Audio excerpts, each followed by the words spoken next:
Hey, bonjour à tous et bienvenue à cette capsule de présentation de la nouvelle brique EV3. Donc, voici la fameuse brique intelligente EV3. Sur le dessus, on a 4 ports de sortie, donc ABCD. On a également la petite prise USB mini pour se brancher à un ordinateur. Et à l'arrière, on a ensuite les 4 sorties, donc numérotées 1, 2, 3, 4. Et on a également la petite prise pour recharger la batterie. Sur le côté, on a un port USB pour ajouter de la mémoire de type flash USB. Et sinon, on a également la possibilité d'ajouter des cartes SD pour augmenter la mémoire de la brique. Et sur le devant, on a les 6 boutons pour naviguer avec la brique. Donc, on a le bouton précédent. On a le bouton central qui permet également d'allumer la brique. Et c'est ce que je viens d'appuyer.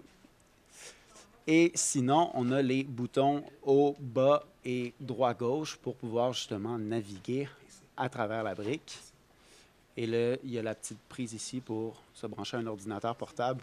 Comme dit précédemment pendant la vidéo, on a également des petites lumières ici pour voir s'il reste beaucoup de batterie dans la batterie. Bon, la brique vient d'ouvrir. Comme vous pouvez voir, il y a 4 onglets principaux dans la brique et vous pouvez faire la navigation avec les boutons droite-gauche, comme ceci. Le premier onglet, est-ce que je vois bien par là, par là, par là? Super. Donc, le premier onglet, c'est tous les fichiers que vous avez utilisés récemment.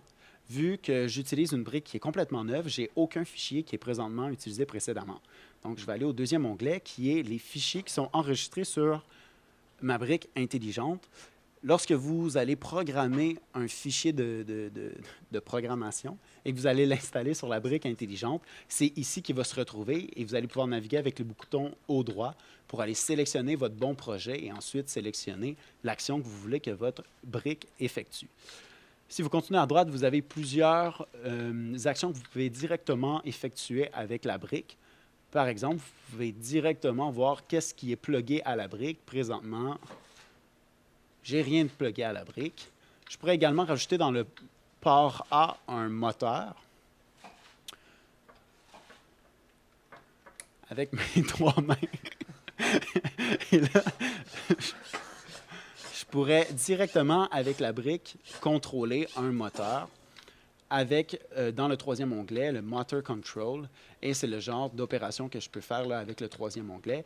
Finalement, quatrième onglet, c'est des réglages carrément de la brique. Donc, pour jouer avec le volume, le mettre en veille, on peut régler, si je veux qu'il se mette en veille seulement après 5 minutes pour ne pas gaspiller les batteries.